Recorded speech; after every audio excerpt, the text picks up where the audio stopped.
자, 이제 우리는 가스펠 프로젝트 구약의 6번째 책을 앞으로 12주 동안에 우리 함께 살펴볼 것입니다. 이 구약의 6번째 책은 이 돌아온 하나님의 백성이라는 주제를 가지고 있는데요. 이스라엘 나라가 바벨론에 의해서 멸망을 당하고 이 포로로 잡혀간 시대를 배경으로 하고 있습니다.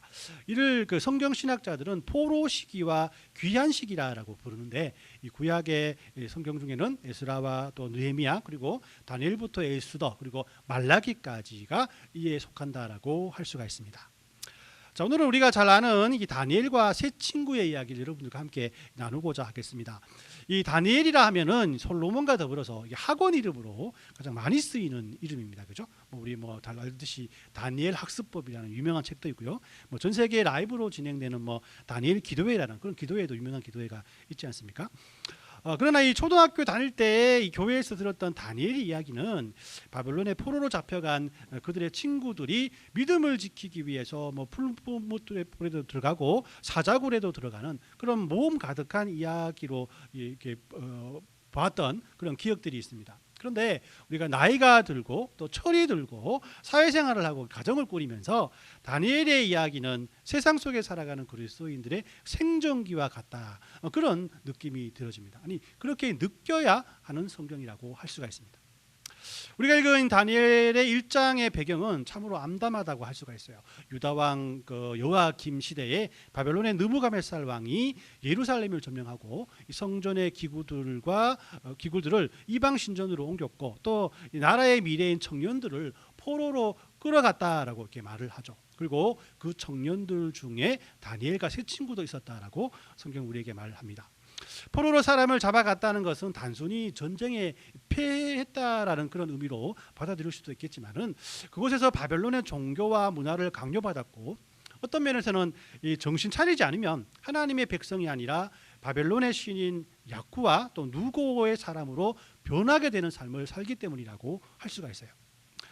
오늘날 우리도 비슷한 도전을 받고 있지 않습니까? 세상의 거대한 가치관과 돈의 힘, 또 세속적인 성공의 논리가 그리스도인들에게 도전해오는 그런 시대를 우리가 살아가고 있다라는 것이에요. 그래서 우리 그리스도인으로서도 우리 정신을 차리지 않고 세상의 종력과 욕심에 동화되어 살아간다면 우리가 세상 사람들로 살아갈 수밖에 없다는 것을 우리는 이 성경을 통해서도 분명히 확인할 수가 있는 거예요. 자, 그래서 오늘은 읽은 본문을 통해서요, 이 세상의 이런 도전을 어떻게 믿음으로 이겨낼 수 있는지, 이 바벨론의 문화 속에서 하나님에 대한 믿음을 지키며 생존해왔던 다니엘과 세 친구의 모습을 통해서 그 해답을 찾고자 합니다. 첫 번째로 다니엘서는 자신이 누구인지를 기억하라라고 우리에게 말씀을 합니다. 우리가 읽었던 3절에서 7절까지 말씀을 보면, 느부갓네살 왕은 포로로 잡아온 청년들 중에 똑똑한 사람들을 골라서 치밀하게 그들에게 정책을 펼치는 것을 볼 수가 있는데, 그 정책을 4가지로 나누어 보면 다음과 같습니다. 첫 번째는 분리 정책이라고 할 수가 있죠. 일단 사람들을 포로로 끌어간 자체가 고향인 예루살렘에서 분리해 놓으려는 그런 그들의 계획이었다라고 할 수가 있어요. 고향과 가족과 친구들과 같이 친숙한 모든 곳으로부터, 또 믿음 생활을 하는 믿음의 그런 동력자들과 믿음의 그 커뮤니티에서 분리되어 나온 것 자체만이 바로 이 분리 정책의 하나라고 할 수가 있습니다. 오늘날에도 약한 세력들은 믿음의 공동체를 서로 분리시키기 위해서 무단히 노력하는 모습들을 우리에게 보여줍니다. 교회 지체들을 서로 이간질시키고 주변 환경들을 어렵게 만들어서 서로 하나가 되지 못하게 하는 경우를 많이 보게 되는데요. 이 당시 이 포로 생활에 처한 이 다니엘과 또 그의 친구들의 상황과 오늘날 세상 문화에 속해 있는 우리들의 상황이 유사하다라고 할 수가 있는 거예요. 두 번째로 바로 이 교화 정책이라고 할 수가 있습니다. 본문을 보면 바벨론 사람들은 포로로 잡아간 히브리 청년들을 3년간 교육기관에 집어넣어서 그들을 바벨론 식구로 교화시켰다라고 성경이 말하고 있습니다. 즉 그들에게 바벨론의 종교와 철학과 언어와 문화, 역사 등을 가르쳐서 바벨론 전문가로 양성하는 것이었어요.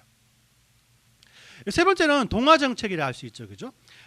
그 전략은 별미와 새로운 삶이 주는 특권으로 그들을 유혹해서 바벨론 사람처럼 먹고 마시게 함으로써 그들의 생각과 삶의 방식을 바꾸는 것이라고 할 수가 있어요.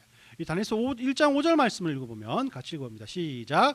또 왕이 지정하여 그들에게 왕의 음식과 그가 마시는 포도주에서 날마다 쓸 것을 주어 3년을 가르치게 하였으니 그 후에 그들은 왕 앞에 서게 될 것이더라라고 이 말씀을 하죠.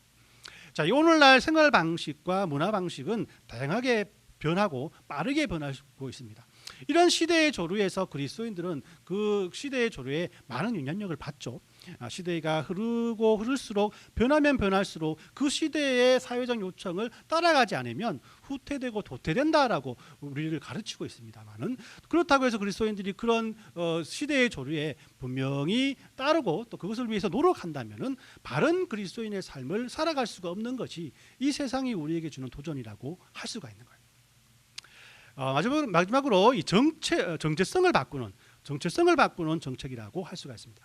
이 정책은 히브리 청년들에게 새 이름을 부여해 주고 온 거예요. 이름을 바꾸라는 것이죠. 우리 6, 7절 말씀을 같이 읽습니다. 시작.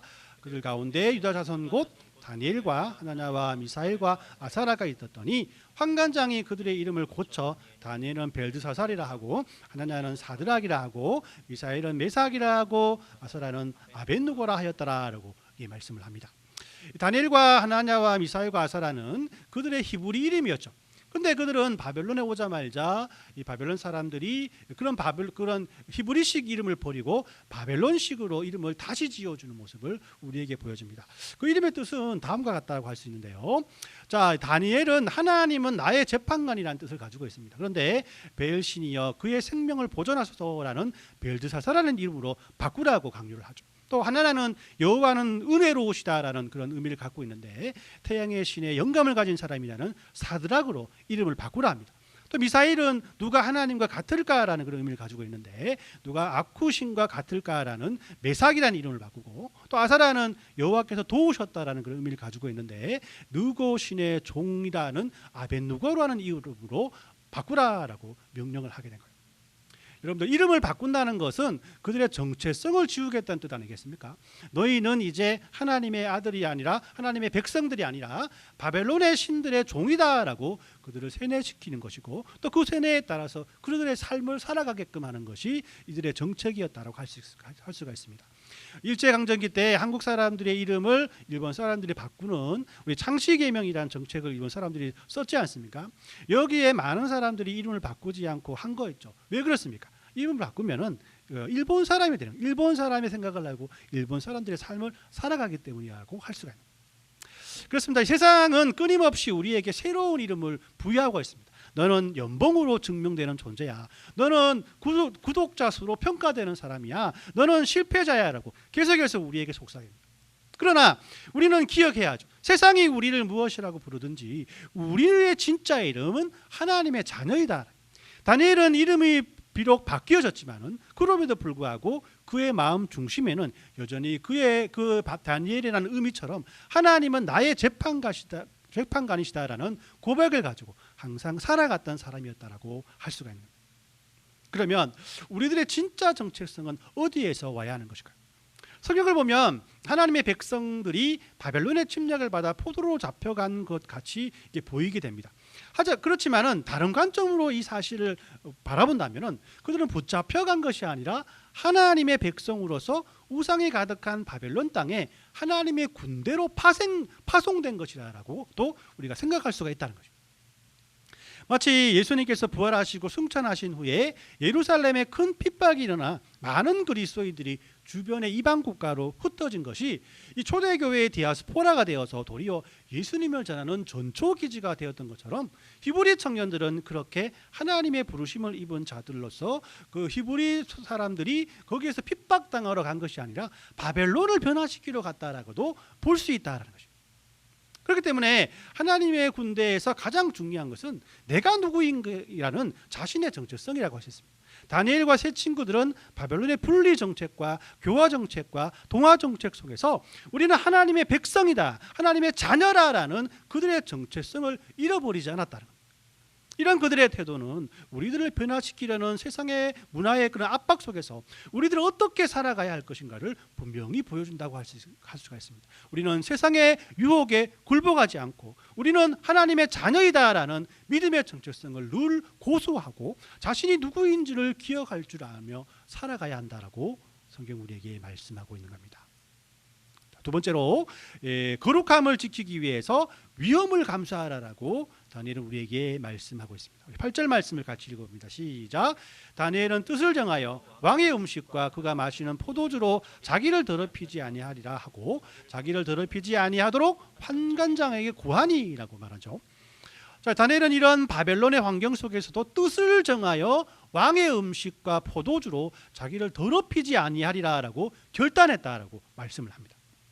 여기서 왕의 음식을 거부하는 것은 단순히 식습관의 문제가 아니라고 할 수 있죠, 그죠?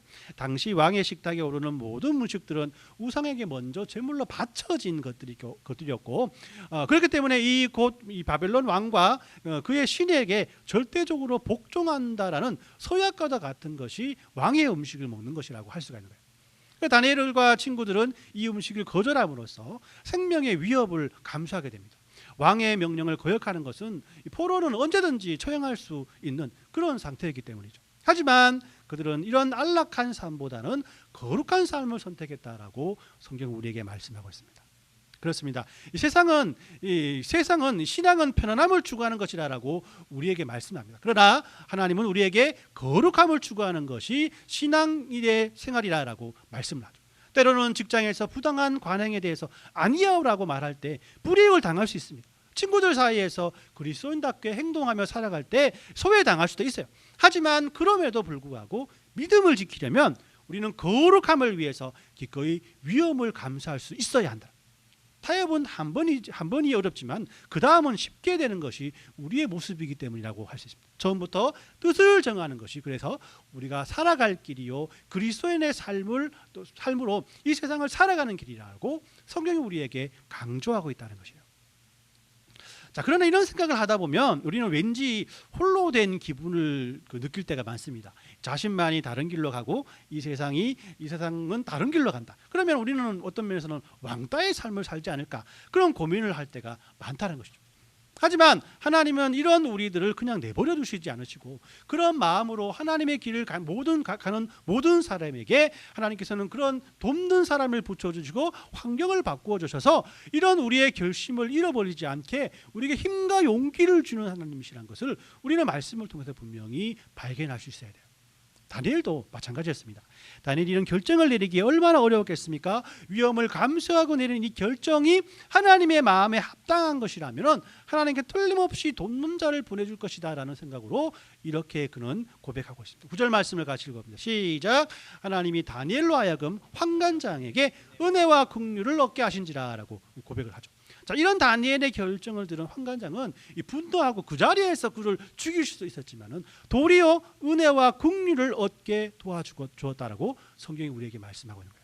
그리고 자신의 속사정까지 다니엘에게 다 말하면서 내가 어쩔 수 없다 너를 도와주고 싶지만 나에게 이런 환경이 이런 것이다라고 그에게 고백을 하고 있습니다. 10절 말씀을 같이 읽어봅니다. 시작.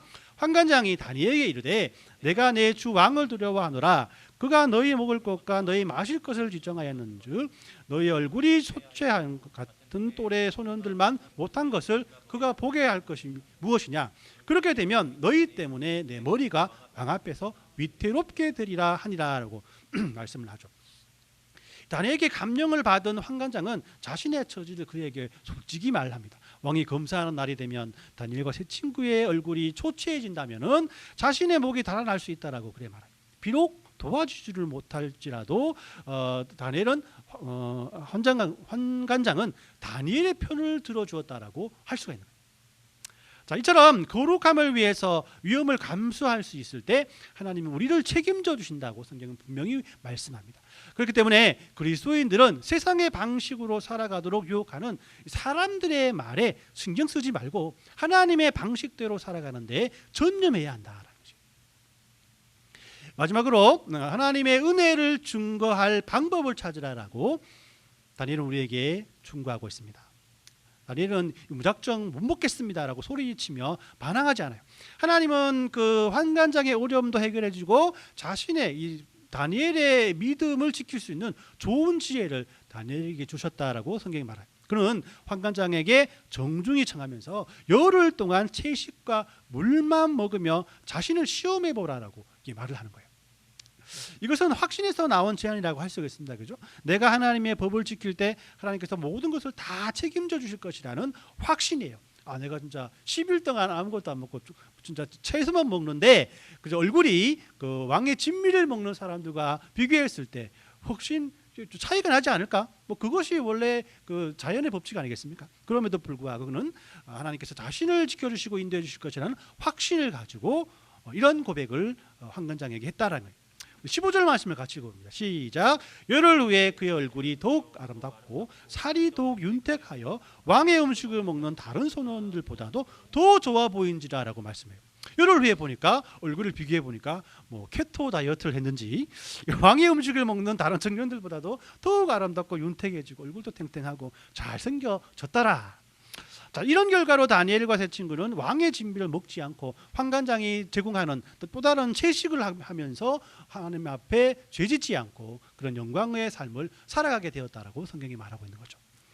다니엘은 자신의 고집을 피운 것이 아니라 하나님이 살아계심을 증명해 보일 기회를 찾는 것이라고 할 수가 있어요. 그런 세상의 방식인 왕의 진미보다도 하나님의 방식인 말씀의 순종함이 더 탁월하다는 것을 그의 삶을 통해서 증명한 것이라고 할 수가 있는 거예요. 이렇게 다니엘과 세 친구의 모습을 통해 우리는 그들이 하나님의 은혜를 증거하고 있다는 사실을 분명히 알아야 합니다. 하나님을 믿으며 신실하게 살아가니 그 믿음이 상황을 바꾸고 환경을 바꾸고 주위의 사람들을 변화시키는 것을 많은 사람들에게 증명했다는 것입니다. 이런 3년의 교육기간이 끝나자 이 환관장은 이 4명의 히브리 청년들을 느부갓네살 왕 앞으로 데려가게 됩니다. 당연히 뭐 이렇게 바벨론의 정복지에서 모여든 수많은 청년들이 그곳에 모였지만은 당연히 하나님께서는 그들을 이끌어 주시고 인도해 주심으로 그들 사이에서 이 4명의 히브리 청년들이 뛰어났고 또 그들이 왕의 측근에서 일을 하게 되면서 하나님의 도우심을 또 증명했다라고 말씀을 전합니다. 다니엘서 1장이 끝나게 되었다라고 말합니다. 이 다니엘과 세 친구의 이야기는 이 많은 부모님들에게 아이들의 교육의 롤 모델이 되었어요. 그러나 우리는 이 다니엘의 이야기를 통해서 세상에서 성공하려면 어떻게 해야 하는가라는 방법론적으로 이 이야기를 봐서는 안 됩니다. 하나님이 다니엘과 세 친구를 이렇게 높여주신 것은 그들이 나라 잃은 슬픔과 함께 낯선 타국 땅에서 실망하고 포기하고 주눅들지 말고 그곳에서 하나님의 은혜를 증명하며 살아가기 위해서 어떻게 해야 할 것인가를 우리에게 보여주기 위해서 하나님께서 이 말씀을 우리에게 주셨다라고 할 수가 있어요. 자, 그래서 골로새서는 이렇게 우리에게 말씀을 합니다. 3장 23절 24절까지 말씀을 같이 읽어봅니다. 시작. 무슨 일을 하든지 마음을 다하여 주께 하듯 하고 사람에게 하듯 하지 말라. 이는 기업의 상을 주께 받은 줄을 아나니 너희는 주의 그리스도를 섬기느니라 라고 말씀을 합니다. 다니엘과 세 친구는 하나님의 은혜를 증명하며 사는 삶을 살기 위해서 무슨 일을 하든지 마음을 다하여서 하나님께 하듯 하였다라는 것입니다. 그래야 할 때 바벨론은 이스라엘을 멸망시켰으나 이스라엘의 청년들은 바벨론을 하나님의 은혜로 변화시킬 수가 있었다는 것입니다. 그렇습니다. 우리의 믿음은 골방에만 갇혀서는 안 되죠. 세상 속에서 하나님의 방식이 옳다는 것을 보여주어야 합니다. 정직하게 사업을 해도 성공할 수 있다는 것을 사랑하며 용서하는 삶이 미워하는 삶보다 더 평안하다는 것을 또 자신의 성공을 하나님이 주신 지혜와 은혜로 돌리는 삶을 살아갈 때 하나님 분명히 우리를 이끌어 주시고 인도해 주신다는 것을 증명함으로 살아가야 하는 것입니다. 우리가 믿음을 지키기로 결단할 때 하나님께서는 우리에게 세상에 감당하지 못할 지혜와 또는 은혜를 대주셔서 우리를 증인으로 세우실 것이기 때문입니다. 오늘 말씀을 정리합니다. 다니엘과 세 친구들과 함께 하신 그 하나님은 세상이 변하고 환경이 변해도 여전히 우리와 함께 하시고 세상을 통치하고 계신 분이심을 믿으시길 바랍니다. 다니엘서 1장 2절은 이렇게 시작하죠. 주께서 유다 왕 여호와김을 그의 손에 넘기심에라고 말씀합니다. 바벨론이 강해서 이긴 것이 아니라 하나님께서 이스라엘 백성들을 바벨론 왕에게 넘겨주셨다라고 말씀하는 거예요. 역사의 주관자는 이 넘어감의 쌀 왕이 아니라 하나님이시라는 것을 우리에게 분명히 말씀을 하면서 시작하고 있는 겁니다. 비록 포로로 끌려가 이름을 빼앗기고 낯선 땅에서 외롭고 힘들게 그의 삶을 살아갈지라도 하나님이 여전히 그들과 함께 계셨음을 우리에게 보여주고 있는 거예요. 그래서 다니엘과 세 친구의 이야기는 세상의 성공 스토리가 아니라 바벨론이라는 곳에 홀로 남겨진 4명의 그리스도인들이 하나님의 자녀로서 어떻게 이 세상에 맞서 어떻게 하나님의 이름을 높이며 살아가는지를 보여주는 매뉴얼과 같은 이야기라고 할 수가 있는 겁니다. 그렇기 때문에 세상이 아무리 거세게 몰아쳐도 여러분이 누구인지 여러분 잊지 마시길 바랍니다. 거룩함을 위해 작은 손해를 감수하는 용기를 여러분들 내시길 바랍니다. 그리고 여러분들의 삶을 통해서 하나님의 살아계심을 당당히 증명하며 살아가십시오. 그럼에도 불구하고 믿음을 지키는 한 사람을 통해서 하나님께서는 그 모든 역사를 이루시고 그 모든 역사를 바꾸시고 그 모든 역사를 새롭게 써 나가실 것을 여러분 믿으시길 바라고요. 또 그런 새롭게 써 나가게끔 부르심을 받은 사람들이 저와 여러분들이라는 사실을 분명히 기억하며 살아가시길 바랍니다. 이런 은혜가 한 주간 저와 여러분들의 삶 가운데 넘쳐나시길 예수님의 이름으로 축원합니다. 아멘.